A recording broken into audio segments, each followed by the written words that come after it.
Let's get started on the warning systems and the potential failures. I'm gonna go pee real quick. We're going to begin this morning with the heartbreak and the hope you see there after that catastrophic flooding in Texas. More than 80 people have died, most of them in Kerr County, Texas. That's outside San Antonio. We're sorry to say that dozens are still missing at this hour. And that number includes children from Camp Mystic, one of multiple camps along the Guadalupe River. Many people are now asking, was there enough warning before the floods hit Friday morning? CBS Evening News anchor Maurice Dubois is leading our coverage. He's in Kerrville, Texas. Maurice, good morning. Nate, good morning to you. The Guadalupe River just about 100 feet behind me here, but on Friday, at this very time, it was nearly 100 yards over its banks here, well above me and well beyond where I'm standing, uprooting all kinds of trees, leaving behind a trail of debris. Summer camps and campgrounds like this one, popular draw here in Kerr County, where dozens of people were simply swept away and killed after the river rose rapidly from all that torrential rain. Video from nearby Center Point, Texas here shows the moment the river started swelling. And then minutes later, the landscape becomes unrecognizable, submerged in the floodwaters. As the recovery process begins, many have expressed concern about the lack of early warnings from local and federal authorities. While flood alerts started coming in during the day on Thursday, the first alert warning people to evacuate Kerr County did not come until 4:03 in the morning. Most people obviously in a deep sleep at that point. Some blame the National Weather Service for underestimating the flood risk and for lack of urgent alerts. Others note that Kerr County does not have its own flood warning system. We spoke with one family, Carmen Jaime, and her 8-year-old son, Esteban. They recalled the moment they decided to grab all their stuff, stuff it into their RV, and get away from this RV campsite where they'd been celebrating the holiday. I was thinking like, oh, it's time to go to the water park. No. The water park is outside. You thought she was waking you up for fun? Mm-hmm. But no, this was bad. This was a warning. What do you think of this whole situation? Scared. Scary? Nervous. What scared you the most? The river rising up. What did it sound like? Racking, all of that. Like tree branches falling off, like chairs flying, barbecue pits, everything. Do you think we were going to make it out on time? Probably not, but we safely did. Brave little boy. His mom there, she has been a science teacher. She told him about the power of Mother Nature, and now they actually witnessed it firsthand, and they're simply trying to process it.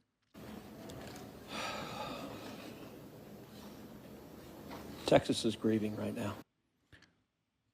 Oh, wow. Ted Cruz is there instead of flying at the Cancun again. Shocked, I tell you. I guess it's because his house is not at risk of flash flooding, so he didn't have to escape.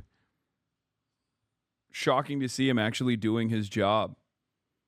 Yeah, maybe he had a layover. Yeah, maybe the flash floods actually didn't let him fly out with his private jet or something. Yeah, here, people don't understand how fast this developed. A time-lapse video provided by an eyewitness showed floodwaters rising over a causeway in Kingsland, Texas, completely submerging it in the span of a few minutes. Just so you understand. And we've covered this over the course of the past couple of days pretty extensively. 26 feet in like 4 minutes. But one of the issues with these kinds of like flash floods and whatnot is that oftentimes you get warnings and nobody takes them seriously. And usually it doesn't happen this fast. But the reason why people don't take them seriously is because like you get them all the time. Like I've gotten flash flood warnings in Los Angeles and it's led to nothing, right? And I don't know. I mean, here, let's take a look at this just so you understand. That's Llano River, not Guadalupe, but yeah, same principle.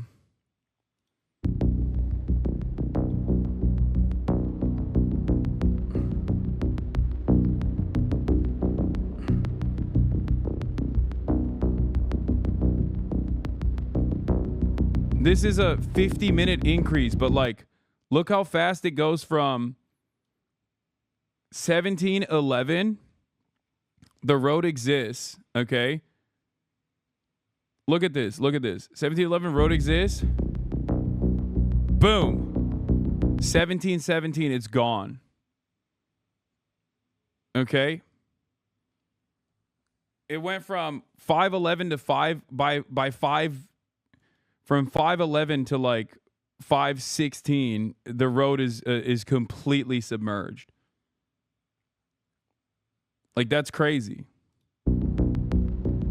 Is it because of a storm? It's because of rainfall. They got tremendous rainfall.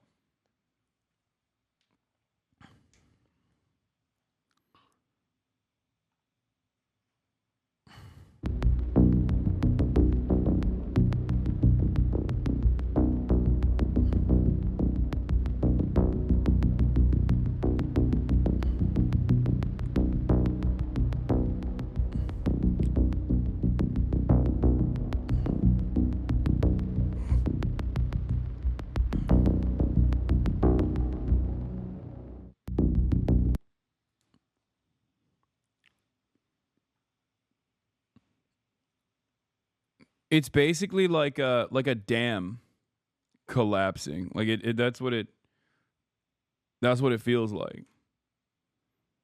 Yeah. The issue is there's massive drought. So then there's already massive drought. So then the environment is like the environment is already susceptible to flash floods for that reason. And then there's massive rainfall that follows after the massive drought, and the ground can't soak up the water fast enough.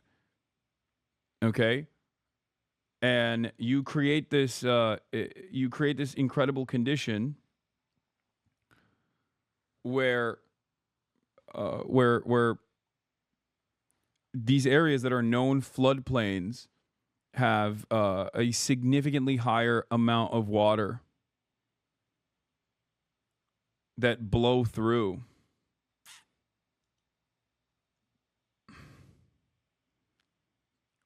Here's some more footage of the flash floods as well. 4 videos: the initial wall of water. 2, 15 minutes after the wall, tree sucked under the bridge. 3, 25 minutes after the wall, flood at bridge level. 4, 30 minutes after the wall, floating house hits bridge.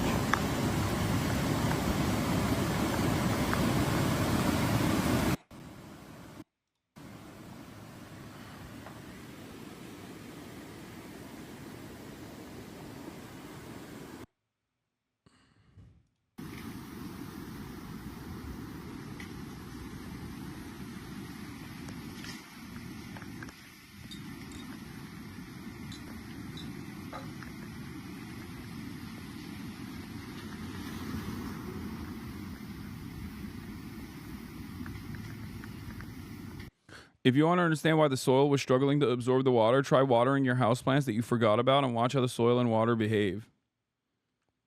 Yeah.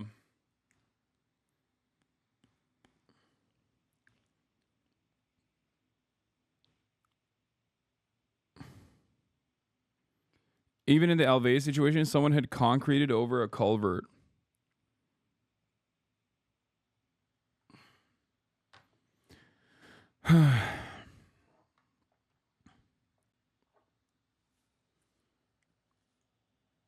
This is also going to be an increasing problem whenever Nestle has sucked up water table dry to fill those fucking bottles they sell us. Oh, you mean Nestle. I don't know why I read it as Nestle. Yeah.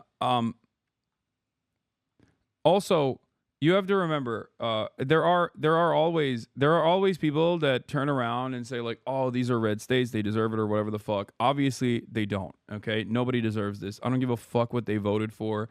I don't even care if they deny climate change. Okay. And obviously, that's not the case regardless. In many of these circumstances, you have like 40% of the state, some of the most underserved, marginalized communities that live in these areas that are literally voting for the Democrats. It's just that they're so disenfranchised through voter suppression and numerous other methods that, it doesn't matter. Like, their existence doesn't matter. Just like there's 4 million registered Republican voters in the state of California. A lot of people forget that, like, California as a state has more Republicans than Republican states, like three Republican states combined. Okay. And in the red states, there's a fuck ton of Democrat voters as well. Not that party allegiances matter at all. It doesn't. Okay. Party loyalty doesn't matter, especially in times of like natural disasters. Okay. It does not matter. So I don't participate in that kind of talk regardless, but I always try to, I always try to make a note of this this kind of attitude that people have, like to immediately just to suffocate this kind of sentiment before it starts.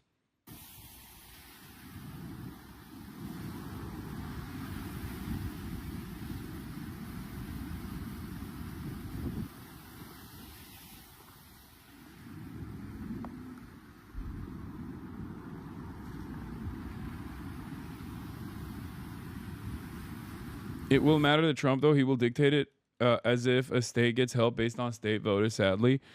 Yeah, I mean, that's a totally separate situation. But listen. Like, look at this. That's a house. It's picked up a house. And is slamming the house into the bridge.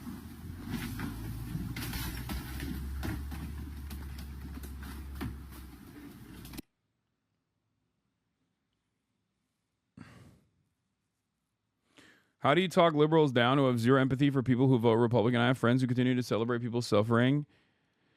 I mean, a couple things. One, liberals are very aware of I guess, like, marginalized people living in these places. This is an instance, like, these states not turning liberal is also a consequence of like voter disenfranchisement and not like some kind of issue with the morality of the people. Okay. So understand that first and foremost.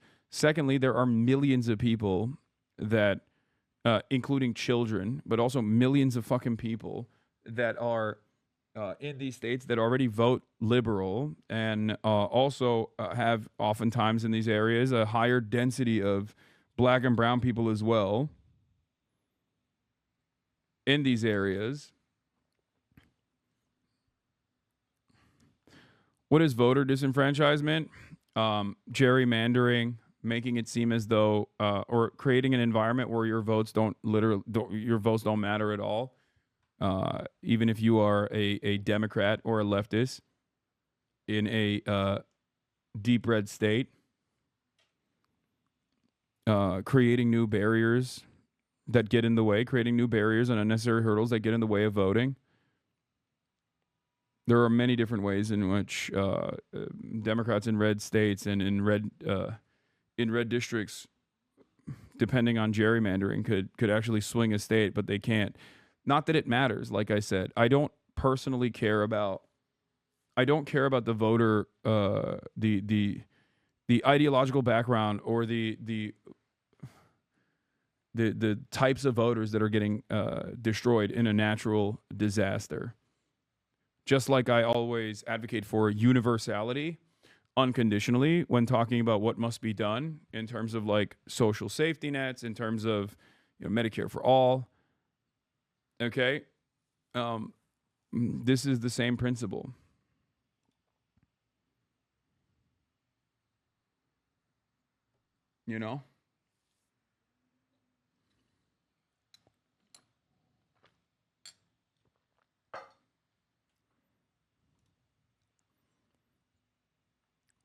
Especially when everyone gets cooked in this process, everyone gets destroyed in this process. And it's very important for people to understand that. And it's important for people to also make an argument that isn't like weirdly unsympathetic for no fucking reason. Especially when this should be an opportunity for people to educate people. This should be an opportunity to be like, first and foremost, it should be an opportunity to lend support and then educate people. Like, that should be the goal here. Like, this is yet another crisis that was avoidable. Okay. these things, like we have the capacity to create successful prevention methods. We have the capacity to harden our infrastructure. We don't do any of those things. Okay? So get mad at the real people that are get mad at the people who are actually responsible for these deadly events, rather than victims of said deadly events.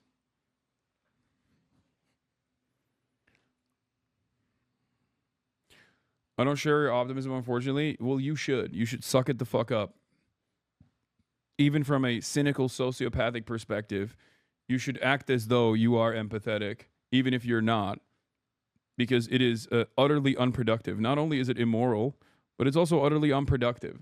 So suck it the fuck up and talk about how these are issues born out of climate change, and if we can't even handle the realities of climate change, we at least have to work to harden our infrastructure and to make sure that we limit the damage that these once in a lifetime extreme weather conditions create. On the other hand, you have Republicans who are actively working on conspiracy theories, trying to move people's attention away from the real issues. Okay? You have the Marjorie Taylor Greens of the world claiming that this is a consequence of like man-made weather modification or whatever. Okay? It's important to educate people. It's important to educate people in the aftermath of events such as this one, and bring them on board with a more productive solution rather than to leave them astray. Because that's how you arrive at people believing in chemtrails and cloud seeding initiatives that are causing these, or Jewish space lasers that are causing these fucking these natural disasters. Okay? Anyway, let's get to Ted Cruz. The pain, the shock of what has transpired these last few days has broken the heart of our state. Hasan, I'm from Lampasas, Texas, where we're currently experiencing flooding as well. My Facebook is full of Jesus take the wheel posts. I post opposing views all the time. They double down that it's not this administration's fault. They say God is good, and how dare I question him? It's insane. I feel like these people can't be educated. They're so stuck. Yeah, but for every person that you feel like can't be educated, there's definitely still going to be people that recognize that these things are happening way more frequently, and they've noticed that they're happening at an alarming rate and an increasing frequency and increasing magnitude in their lifetimes. And there's always someone you can convince. You should never give up on convincing people on what the truth is, okay? I don't, and you shouldn't either. Can you imagine if I was like, what are you going to do? Fuck it. Fuck these people. If I just did that, I mean, that undermines everything that I seek out here. That undermines everything that I want this community to do. You feel me? So let's continue.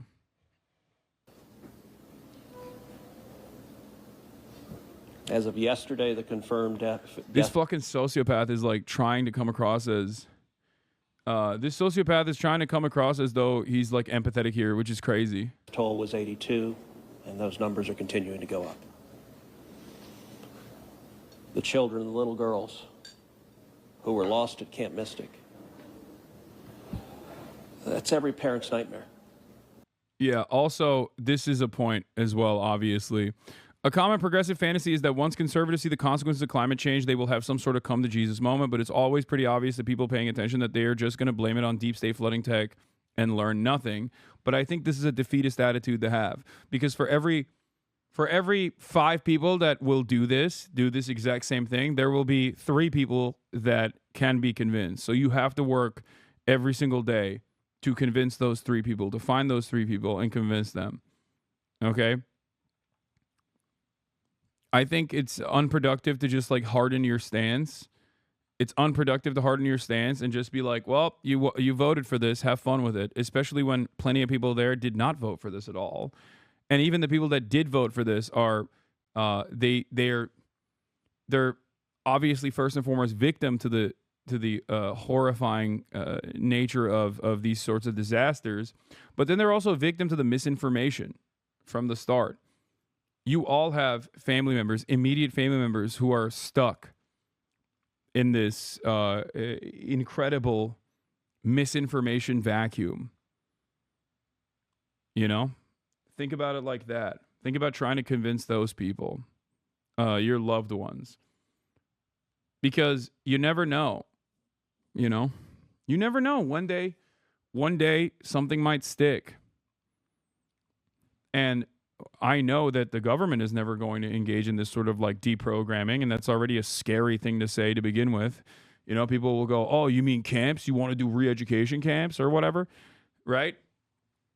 So you need to use the immediate relationships that you have with a lot of these people to educate them on the truth. This is a large enough community that we can make an impact that way. No matter how marginal, it's still significant. That's why I don't shy away from talking to people directly where they're at anytime I can. Now, of course, I still have my moments. I still have my angry moments where I just like pop off. But otherwise, it's always good to try and engage in messaging discipline and to be cool, calm, and collected, and use it as an opportunity to teach people. Every mom and dad. Last week, we were picking up our daughter. Hasan, left side question. Why you let people speak ill of your name for this long? That's crazy. What the fuck are you talking about? Who gives a shit? From camp here in Hunt. Our girls have gone to camp here for a decade. The Hill Country is an incredible part of Texas, part of the country. The natural beauty here is incredible. The camps that have raised generations of little girls and little boys and instilled character and love and faith are extraordinary institutions. And I'll tell you, the pain in our state, and it's every part of the state. You've got Texans from all over the state who were here celebrating the 4th of July. A week ago, this was a time of great celebration. You're dropping your little girl off at camp, your little boy off at camp. You're celebrating Independence Day. You know that your child is going to be swimming and canoes and horseback riding and doing archery and making lifetime friends. And then suddenly it turns to tragedy. With the last several days, I've spoken to multiple parents, scared out of their mind. Do you know anything? Where is my daughter? There's still 10 girls and 1 counselor from Camp Mystic that are unaccounted for. And the pain and agony of not knowing your child's whereabouts, it's the worst thing imaginable. But I want to say, in the face of all of this, it is simultaneously inspiring. Every time there's a tragedy, every time there's a natural disaster in Texas, Texans come together. Texas is a big state. We got 31 million people. And we have hurricanes, we have tornadoes, we have wildfires. Tragedies hit this state, natural disasters hit this state, and without fail, 100 out of 100 times when that happens, we see Texans coming together, helping each other, engaging in acts of heroism. There have been over 850 high water rescues since this flooding began. 850. Crew's a bad actor. I know. I mean, he's both a nefarious player here and also responsible. I met a new girl who believes in weather machines and all the classic conspiracy theories, but she's from a small town in South Dakota. She's lived her whole life. I don't blame her. Many of these people are nice people, but just misguided and are in an echo chamber of misinformation and wrongly placed anger and fear. Exactly. Exactly.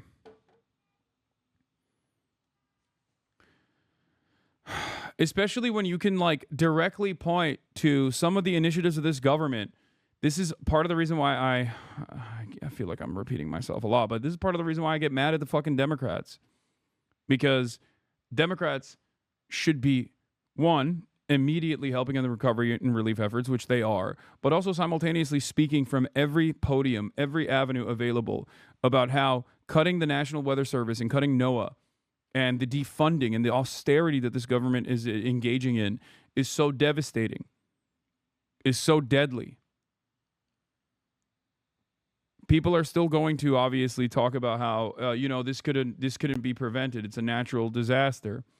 There are systemic reasons as to why these natural disasters that are supposed to be once in a lifetime are happening with higher frequency, right? There's obviously that. And that should be talked about. Climate change specifically in this context. But then there's also the prevention and the infrastructure hardening that needs to happen, knowing full well that the magnitude and frequency of these extreme weather conditions, extreme weather events are increasing at an alarming rate. It's no longer once every 100 years. It's no longer once every 50 years. It's not even once every 25 years. It's not even once every 5 years. It's happening yearly. And at that point, it's just a normal part of existence, and we have to, at the very least, create some sort of protection to make sure that we protect people and to avoid unnecessary deaths. And it's not just happening yearly. Yes, it's happening multiple times a year as well. It's like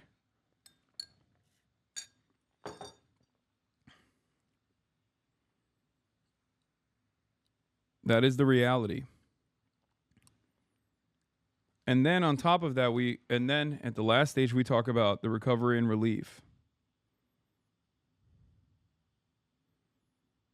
Okay? There's also that aspect of it. Because on the recovery and relief side, the Trump administration is cutting FEMA, reallocating FEMA resources to immigrant detention centers, to build immigrant detention centers like the Alligator Auschwitz that they build in Florida. They're utilizing the National Guard they're federalizing the National Guard or utilizing the National Guard to work in these apprehension, these kidnapping operations of your neighbors. Utilizing the Marine Corps in this way. It's our priorities are completely out of whack. It's completely distorted. It's completely busted. And I think it's good to talk to people about that. It's good to talk to people about this and show them what the administration is tasked with doing. In the same ways that the Republicans will actively point the finger of blame at the Democrats and be like, oh, all they care about is like trans people. All they care about is trans people. Ironically enough, the Democrats don't care about trans people, but that's besides the point. Use Republican tactics in the same exact ways against them. Okay?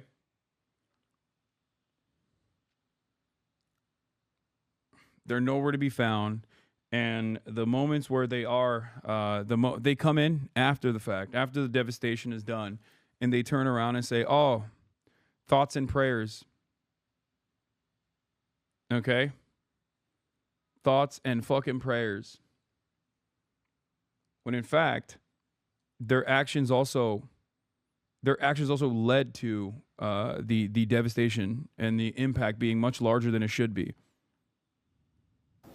You look at extraordinary stories of Eagle Scouts pulling campers out of harm's way. I was just hearing a story of one counselor whose head was right at the water holding up 2 mattresses with campers on those mattresses. That kind of courage, that kind of selflessness. And then they're the first responders. The local first responders, I want to thank every one of the first responders at the local level, at the city level, at the county level, at the state level, at the federal level. In the first few hours of this flood, I was on the phone with Governor Abbott, I was on the phone with Lieutenant Governor Dan Patrick, I was on the phone with Nim Kidd, the head of the Texas Department of Emergency Management, and then I called President Trump. I called President Trump. He was having dinner at the time. It was still early in what was transpiring. And I wanted him to know, I said, Mr. President, everything we're hearing right now, this appears to be bad, really bad. There may be a very significant loss of life unfolding right now in Texas. And I will tell you, the president said, Ted, anything Texas needs, the answer is yes. Whatever assets you need, whatever resources you need, yes, let us know, and we will provide everything. Within hours, we had helicopters, over a dozen helicopters in the air, National Guard, DPS, game wardens, Coast Guard, doing search and rescue, reaching down. We've all seen the videos of little girls being pulled up, hoisted out of harm's way. Incredible courage and heroism. Search and rescue is the first stage, but the process of coming together and rebuilding is going to take longer. And I will say to all the grieving families, to all of those who've gotten the worst news imaginable, that your little girl, she's gone. Turns out Cancun Cruz was in Europe over the weekend. Ted Cruz caught vacationing as tragedy strikes again. The Daily Beast reports that Ted Cruz was vacationing in Europe as floods ripped through central Texas, killing at least 89 people, including 27 campers and counselors from a summer camp. The Texas senator was spotted visiting the Parthenon in the Greek capital Athens with his wife Heidi on Saturday evening.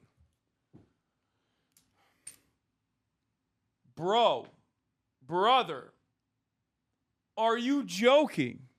Are you fucking kidding me? Oh, brother, busted again.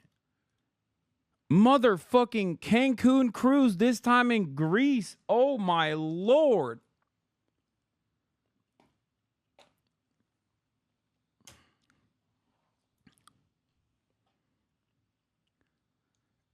This man is, I mean, listen, guys, you have to understand something.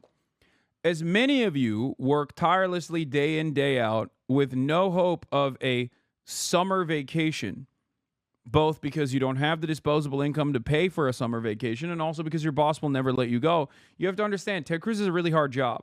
And he just did his really hard job when he went to vote for the murder poor people bill, okay?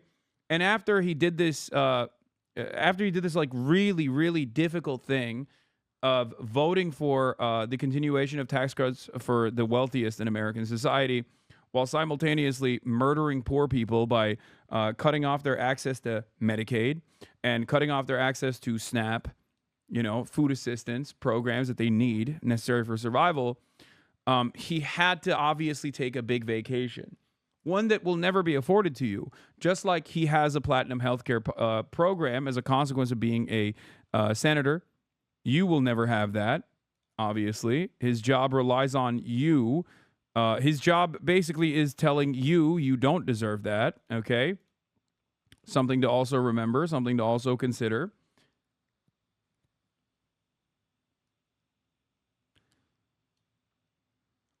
But he had to celebrate. He had to celebrate with his family. He had to celebrate with his family on vacation, okay? A lot of you are being unnecessarily rude and ruthless to Ted Cruz. I mean, he had a really tough go at it, okay? I will say for many of us, those are friends and neighbors who've lost children. Got multiple kids who go to school with my girls.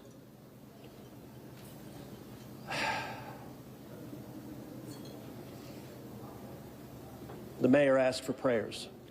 Dude, this motherfucker is also like trying to be like, we're all victims here. It's like, bro, you were in Greece. Okay?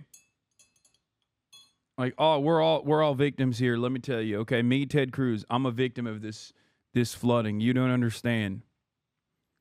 Half of the people who live in that area, Ted Cruz literally voted to cut their Medicaid. You understand me? Like, that's coming down the line.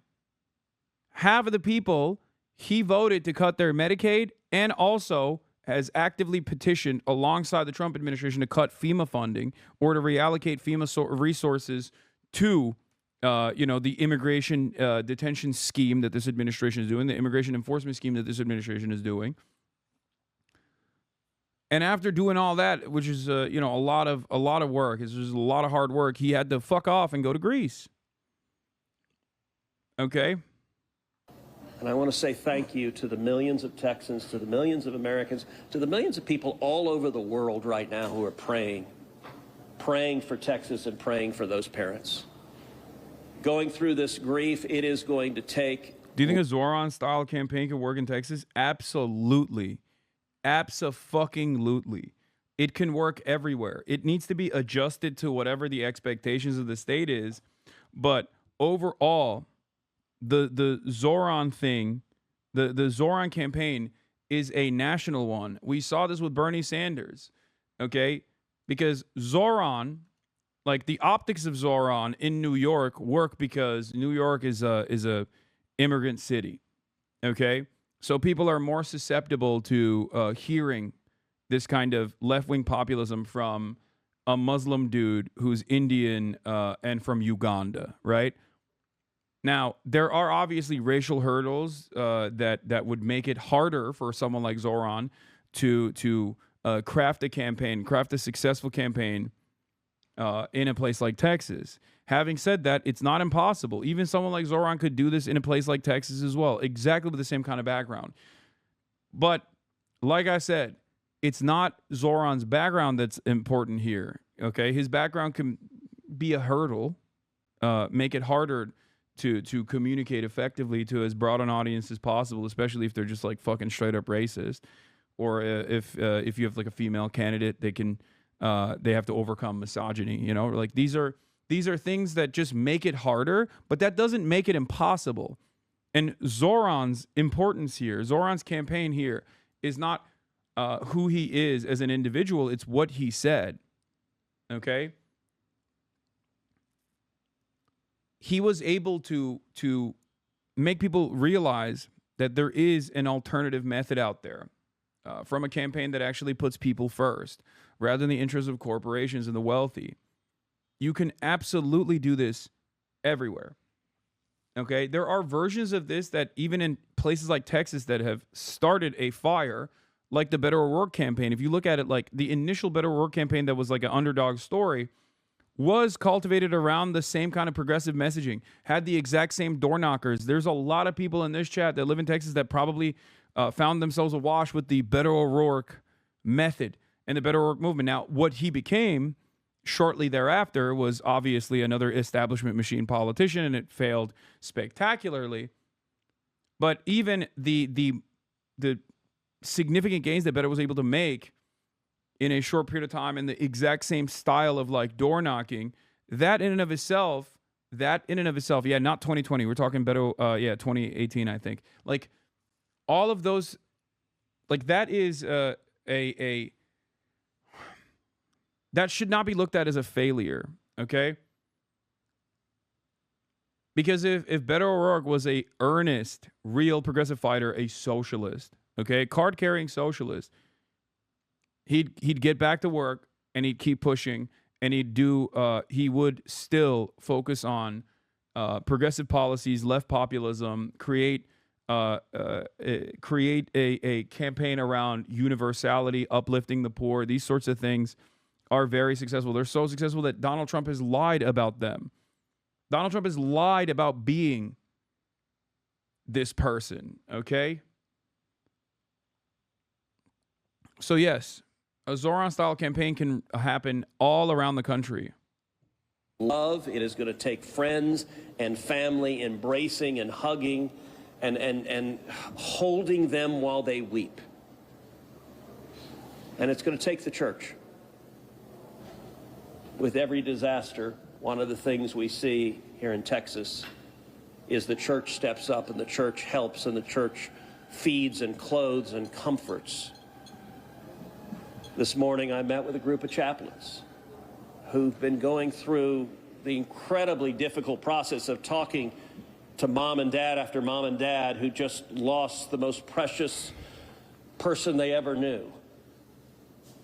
And those chaplains are just trying to love them and show God's love.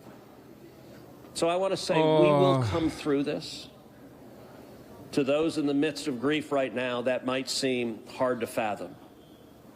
But church should replace the welfare state. Here's another great take from this. Obviously, the initial reports are coming out already. Officials feared the flood risk of Texan youth camps were imminent, but rejected a warning system, deeming it too expensive. Okay? Officials feared flood risk to youth camps, but rejected a warning system. And Adam Johnson says, one thing the left, such as it is, needs to emphasize over and over is that local/state budget constraints are entirely artificial. They're manufactured austerity. If the federal government can invent $38 billion out of thin air to fund a genocide, it can afford to build flood warning systems. These budget shortfalls are not real. The federal government can invent money and transfer it to states for essential projects whenever it wishes. We simply choose not to because subjecting 50 states and thousands of municipalities to a game of neoliberal bum fights empowers capital. This person doesn't understand the point. He says local state budget constraints are real. They are, except the federal government can aid and abet. Okay? The federal government can always offer additional funds and additional resources in times of necessity.